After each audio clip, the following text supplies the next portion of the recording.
Hello friends, welcome to bright words academy. So friends, आज हम लोग मिल्टन के इम्पॉर्टेंट वर्क्स हैं उनको देखेंगे। जो कुछ इनके इम्पॉर्टेंट वर्क, इसके पहले भी हमने इनके ऑलमोस्ट जितने भी इम्पॉर्टेंट वर्क्स थे उसका एक वीडियो अपलोड किया है। तो उसमें हमने सारे इनके ज़्यादातर कवर किए हैं जितने इम्पॉर्टेंट वर्क रहे हैं। तो आज उनको जो वर्क्स हैं उनको थोड़ा हम डिटेल में समझेंगे। ये क्लास आपके लिए बहुत इंपॉर्टेंट होने वाली है क्योंकि पीजीटी में आपके मिल्टन है आपके सिलेबस में। एंड इनके जो वर्क्स हैं हम आज हमने कुछ डिस्कस करेंगे, फिर जितने हो सकेगा करते हैं, नहीं फिर आगे नेक्स्ट वीडियो में इनके और भी जो बचेंगे उनको डिस्कस करेंगे। सो फ्रेंड्स, अगर आपको ये क्लासेस हेल्पफुल लग रही हों, आपको अच्छी लग रही हों, तो चैनल को जरूर सब्सक्राइब करिए एंड वीडियोस को ज़्यादा से ज़्यादा लाइक एंड शेयर करिए। आपके लाइक शेयर बहुत मोटिवेट करते हैं, तो लाइक शेयर करना ना भूलें एंड चैनल को जरूर सब्सक्राइब करिए। फ्रेंड्स, चलते हैं अपनी क्लास की ओर। Okay, now come to the lecture. Milton's important works. Okay, on the morning of Christ nativity. ये जो इनका वर्क है on the morning of Christ nativity. Okay, Milton writes it on the morning of Christmas on 25 December 1629। Milton ने ये work जो लिखा था वो उन्होंने क्रिसमस पर लिखा था 25 दिसंबर 1629 को। पब्लिश कब हुआ है? 1645 में पब्लिश हुआ है। इनका work poem of mister John Milton, उसमें ये 1645 में पब्लिश हुआ है। Celebration of the birth of Jesus Christ, इसमें जो है जीसस क्राइस्ट के बर्थ वगैरह ऐसे सब कुछ इसमें बताया गया है। इसमें जीसस क्राइस्ट के समय जो बाइबल की भी घटना वगैरह हैं, इवेंट्स वगैरह हैं, तो उसमें उन्होंने दिखाया है। तो the poem is in ode form. ये जो पोएम है ओड फॉर्म में है। तो जोनर याद रखना होगा, ये किस में है? ये ओड में है, ये ओड है। ओके, इनके हम जितने वर्क्स हैं उनके जो इंपॉर्टेंट आपके एग्जाम्स के पॉइंट्स है, आपके लिए इंपॉर्टेंट बनते हैं, वो हम सारे पॉइंट्स इसमें डिस्कस करेंगे। ये आपकी पोएम ओड फॉर्म में हो गई and shows the influence of Spencer, और स्पेंसर को इन्फ्लुएंस थे ये। तो इनके वर्क्स में क्या दिखाती? स्पेंसर की इन्फ्लुएंस हमें दिखाई देता है। मिल्टन के तो गुरु थे ही स्पेंसर, वो मानते थे, तो स्पेंसर के जो इन्फ्लुएंस है वो उनके वर्क में दिखता है हमें। डब्ल्यू.एस. लैंडर ने कहा है उनके इस वर्क को, I think it is comparably the noblest piece of lyric poetry in any modern language. किसी मॉडर्न लैंग्वेज में जो उन्होंने इनके वर्क को कहा है, ये मैं उनके हिसाब से ये जो है सबसे नोबलेस्ट पीस ऑफ लिरिक है, जो वर्क है इनका लिरिक पोइट्री है इन एनी मॉडर्न लैंग्वेज में। इनके वर्क को कहा है किसने? डब्ल्यू.एस. लैंडर ने। ओके, ये तो आपका on the morning of Christ nativity हो गया। आई होप आपको इसमें जितने भी इंपॉर्टेंट पॉइंट थे वो हमने क्लियर किए हैं। चलिए इनका नेक्स्ट वर्क देखते हैं, ऑन शेक्सपियर। इनका नेक्स्ट वर्क है ऑन शेक्सपियर, जो हमारा 1630 में हमें मिलता है देखने को। 1630 में इन्होंने लिखा है मिल्टन्स फर्स्ट पब्लिश्ड पोएम। इनकी ये फर्स्ट पब्लिश्ड पोएम कही जाती है। It appears anonymously in the second folio of plays by Shakespeare 1632। ये हमें दिखाई देती है सेकेंड फोलियो में, किसमें? शेक्सपियर के सेकेंड फोलियो जो 1632 में आया था, उसमें एनोनिमसली में इसमें दिखाई देती है। ऑन शेक्सपियर जो जॉन मिल्टन की पोएम है वो हमें शेक्सपियर के सेकेंड फोलियो में देखने को मिलती है। ये आपका ऑन शेक्सपियर क्या है? 16 लाइन्स एपिटैफ है। 16 लाइन का ये एपिटैफ है। हम जानते हैं कि शेक्सपियर ने अपना खुद ही एपिटैफ लिखा था कि जो था कि जो उनकी बोन्स को यहाँ से छेड़खानी करेगा, उसको टच करेगा तो उसको कर्स करेंगे गॉड, जीसस उन्हें कर्स करेंगे, और जो उसको सेव करेगा उनको ब्लेस करेंगे। इस तरह का जो एपिटैफ था वो शेक्सपियर ने खुद अपना दिया था। तो ये जो है जॉन मिल्टन का है, जो कि 16 लाइन्स एपिटैफ है। Write in iambic pentameter and heroic couplet, जो कि आइम्बिक पेंटामीटर और हीरोइक कॉपलेट में लिखा है। Shakespeare's death occurred 14 years before the composite date, जो कि 14 साल के जब उनकी डेथ हो गई, 14 ईयर्स मीन्स 1630 में ये इनका वर्क आया था, जो कि 16 लाइन्स एपिटैफ का है ऑन शेक्सपियर। ये इन्होंने after the Shakespeare death awkward 14 years. Okay, 14 years के बाद इन्होंने ये लिखा था। एंड इस वर्क में इन्होंने क्या है? Praise the author's artistic achievements. जो इस वर्क में उन्होंने ऑथर है उनको प्रेज किया, उनकी आर्टिस्टिक जो अचीवमेंट्स हैं शेक्सपियर की, उनको उसके लिए उनको प्रेज किया ऑथर्स को। शेक्सपियर के वर्क्स को, अचीवमेंट्स को, आर्टिस्टिक जो अचीवमेंट्स हैं उनके लिए प्रेज किया है। तो ये आपका ऑन शेक्सपियर हो गया। जो मैं एल एलेग्रो में कि जॉन मिल्टन की ट्विन पोएम्स कौन सी हैं, तो आपका आंसर होगा एल एलेग्रो एंड एल पेंसरोसो। ये आपका ट्विन्स पोएम हो गई। ओके, चलिए इसका मीन्स क्या होता है? एल एलेग्रो मीन्स हो गया है ए happy man in Italian, Italian word में है ये। तो ये इसका मीन्स क्या हो गया? ए हैप्पी मैन। ये आपको ये ध्यान रखना है, एल एलेग्रो का क्या हो गया? ए हैप्पी मैन। 1631 में इन्होंने कब लिखी है? 1631 में मिल्टन रोट दिस हॉर्टन में, जब वो हॉर्टन में थे तब उन्होंने लिखी 1631 में। ओके, कंपोज्ड इन ऑक्टोसिलेबिक कपलेट। ये किस में है? आपके ऑक्टोसिलेबिक कपलेट में। ये भी आपको पॉइंट ध्यान रखना है, ये किस में लिखी है? ये किस में लिखी है इन्होंने? ऑक्टोसिलेबिक कपलेट में। ओके, और ये आपकी पेस्टोरल पोएम्स है। पेस्टोरल पोएम्स क्या होती हैं? पेस्टोरल पोएम्स जिसमें सेफर्ड्स वगैरह के थ्रू पोएम को बताते हैं, दिखाते हैं, तो उसमें पेस्टोरल, ये पेस्टोरल पोएम हो गई, आपकी पेस्टोरल पोएम है। L L allegro tells about the life of joyful man. L allegro जो है बताती है, क्या बताती है हमें ये जो पोएम, कि about the life of A joyful man, एक जो जॉयफुल मैन की लाइफ होती है उसके विषय में हमें दिखाती है, बताती है। And L'Allegro is the invocation to the goddess of myth.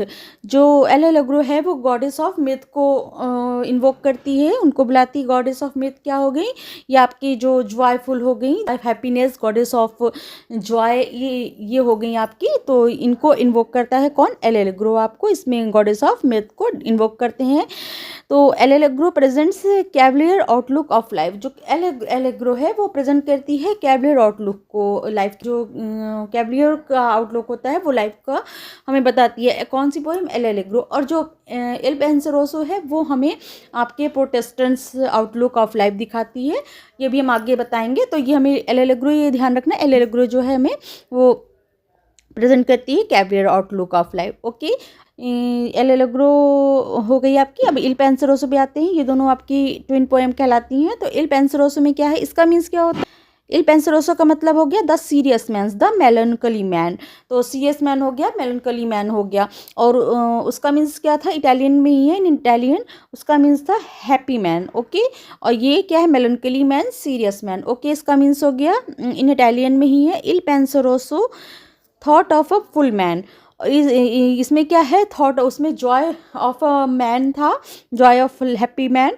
और इसमें क्या? Thought of a full man, एक मैन की थॉट्स को डिफाइन कर रहा है, बता रहा है, thought of a full man. Okay, invocation to the goddess of melancholy. और इसमें किसका इन्वोक करते हैं पोइट? गॉडेस ऑफ मेलनकली का, जो सैडनेस का है, दुख का की देवी हैं, उनको इन्वोक करते हैं, मेलनकली, गॉडेस ऑफ मेलनकली को। उसमें क्या है? गॉडेस ऑफ मिथ को इन्वोक करते हैं, जो जॉयफुल की देवी हैं और हैप्पीनेस की देवी हैं, गॉडेस हैं, उनको इन्वोक कर रहे हैं। और इसमें आपके गॉडेस ऑफ मेलनकली को इन्वोक करते हैं। Okay, In it, the poet describes the pleasure of meditative life, tragedy of epic poetry and music. तो इसमें क्या है? पोइट वही है, बता रहे हैं प्लेजर्स ऑफ मेडिटेटिव लाइफ के विषय में बता रहे हैं, क्या मेडिटेटिव लाइफ में जो प्लेजर होता है, and tragedy of epic poetry and music, इस विषय में इसमें हमें पोइट बताते हैं।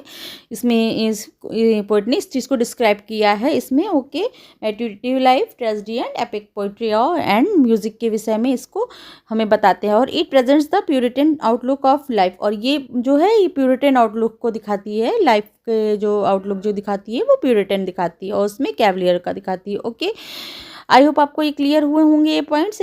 जो इंपॉर्टेंट है केवल वही हम डिस्कस करेंगे। चलिए आगे देखते हैं लिसिडास। इनका नेक्स्ट वर्क है लिसिडास। आपकी एक पेस्टोरल एलिजी है। तो पेस्टोरल एलिजी वही हमने बताया जिसमें सेफर्ड्स होते हैं, सेफर्ड्स के थ्रू अपने विचारों, फीलिंग्स को पोइट बताते हैं। बर्ड्स होते हैं जो अपने आप को भी शेपर्ड्स के रूप में पोइट देखते हैं, एंड जो जिसके विषय में बात कर रहे हैं उसको भी एक शेपर्ड्स के रूप में देख रहे हैं। तो इस तरह वो हमारी पेस्टोरल कहलाती हैं, पेस्टोरल पोएम्स कहलाती हैं। ये आपकी पेस्टोरल एलिजी है। एलिजी क्या हो गई? ये आपका एक शोक गीत हो गया है। आगे देखते हैं, चलिए। Written in 1637, published in 1638। ये कब लिखी गई है? 1637 में लिखी गई है, एंड 1638 में ये पब्लिश हुई है। Okay, last of his Horton poem. ये अब इनकी लास्ट पोएम है, जो जब ये हॉर्टन में थे तो ये इनकी लास्ट पोएम है। Okay, commemorate Edward King his college friends drowned in the Irish sea. ये इन्होंने किसको कॉमेमोरेट की है? ये एडवर्ड किंग, जो इनके कॉलेज के फ्रेंड थे, अच्छे फ्रेंड थे इनके कॉलेज के दिनों से। तो ये एडवर्ड किंग, ये किंग नहीं, इनके कॉलेज फ्रेंड है। तो कोई किंग नाम से ही नहीं कि कहीं के किंग है, बट ये इनके नाम ही है एडवर्ड किंग। ये इनके कॉलेज फ्रेंड थे, तो जो जिनकी इरिश सी में जो डूब जाने से इनकी डेथ हो जाती है। तो उनके लिए इन्होंने ये पेस्टोरल एलजी लिखी है अपने फ्रेंड के लिए, एडवर्ड किंग। ओके, तो ये किसको कॉमेमोरेट की है? एडवर्ड किंग को। ये आपको ध्यान रखना है, किसके लिए है? एडवर्ड किंग के लिए। लाइसिडस जो है ये आपके लाइसिडस ये आपके एडवर्ड किंग के लिए इन्होंने लिखी है। Okay, the poem has 193 lines and written in irregular metre. Poems में आपकी 193 लाइन्स हैं एंड ये इरेगुलर राइम में लिखी गई है। Okay, based on classical models on Theocritus and Bion. ये जो है किस पर बेस्ड है? कि क्लास जो थियोक्रिटस बायन की जो क्लासिकल मॉडल है ये उस पर बेस्ड है। किस पर बेस्ड है? थियोक्रिटस एंड बायन की जो क्लासिकल मॉडल्स है ये जो लिसिडास है उस पर बेस्ड है। ओके, आई होप आपको ये क्लियर हुआ होगा लिसिडास के विषय में। चलिए इनके नेक्स्ट वर्क पे आते हैं। मास्क ऑफ कॉमर्स या performed at the Ludlow Castle before the Earl of Bridgewater. ये कहाँ परफॉर्म हुआ? ल्यूडलो कैसल में। किसके सामने? अर्ल ऑफ ब्रिजवाटर के सामने ये परफॉर्म हुआ है। Okay, wrote text in honours of earl becoming lord president of Wales. Lord president of Wales के ऑनर में ये टेक्स्ट लिखा है। इन सबटाइटल क्या है इसका? It's subtitle is the Trump of virtue. Trump of virtue, इसमें जो चेस्टेरिटी है एंड जो वर्च्यू है वो उसकी जो द लेडी रहती है उसकी बनी रहती है। तो ये पोएम क्या है? The Trump of virtue. Okay, the poem is a victory of a virtue vices. Virtue है उस वाइसेस के ऊपर ये एक विक्ट्री है, जो मतलब कि एक चेस्टेरिटी है द लेडी की वो बनी रहती है। तो एक विजय है किसके ऊपर? वाइसेस के ऊपर, वर्च्यू की। Okay, the poem is a victory of virtue over the voices। चलिए थोड़ा सा इसकी स्टोरी विषय में देख लेते हैं। It is a story of two brothers and sisters. The sister is called the lady. ये दो भाइयों और एक बहन की कहानी है जिस सिस्टर का नाम द लेडी रहता है। The lady is lost on a journey through the woods. वो लोग जंगल से जा रहे थे अपने पेरेंट्स से मिलने के लिए, तो ये भाइयों से बहन इनकी गुम हो जाती है, खो जाती है।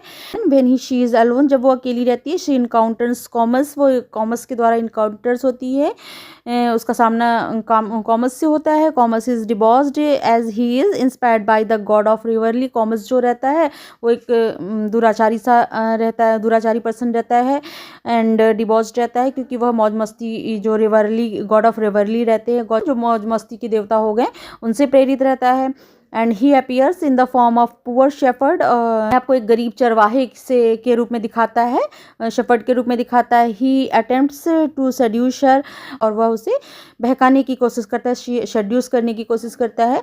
The goddess of virtue appears and helps the brothers. जो और फिर जो है गॉडेस ऑफ वर्च्यू रहती हैं, पुण्य की देवी जो रहती हैं, वो प्रकट होती हैं और भाइयों की मदद करती है, उनके भाइयों की मदद करती है। She makes her free from the cruel hands of the commerce. And उनकी मदद करती है, क्रूएल जो कॉमर्स रहता है उस क्रूर हाथों से छुड़वाने में उसकी मदद करती है। She helps in uniting the lady and her brothers with their parents. और वो क्या करती हैं? वो मदद करती हैं, वो उनकी बहन और भाइयों को उनके पेरेंट्स से मिलवाती हैं। लास्ट में उनके पेरेंट्स से द लेडी और उनके ब्रदर्स को मिलवाती हैं। तो ये इसकी लेडी जो है वो खो जाती हैं अपने भाइयों से। तो वो जो कॉमर्स रहता है वो उनको सेड्यूस करने की कोशिश करता है द लेडी को, बट उनकी चेस्टेरिटी एंड प्योरिटी बनी रहती है। गॉडेस ऑफ वर्च्यू उनकी हेल्प करती हैं ब्रदर्स की एंड वो उनको मिल जाती है, तो वो लोग उनके पेरेंट्स से मिल जाते हैं। तो ये इसकी एक कहानी है। ये मास्क क्या होता है? मास्क जो है सेरेमनी वगैरह में, जो ज़्यादातर सेरेमनी वगैरह के लिए प्रेजेंट किया जाता है। कोई सेरेमनी वगैरह में इनको दिखाने के लिए, प्ले करने के लिए होते हैं मास्क। तो ये आपके ऑल अबाउट कॉमर्स हो गया। आपको आई थिंक इसके विषय में क्लियर हुआ होगा। चलिए आइए नेक्स्ट वर्क में देखते हैं। इनका नेक्स्ट वर्क है आर्केड्स।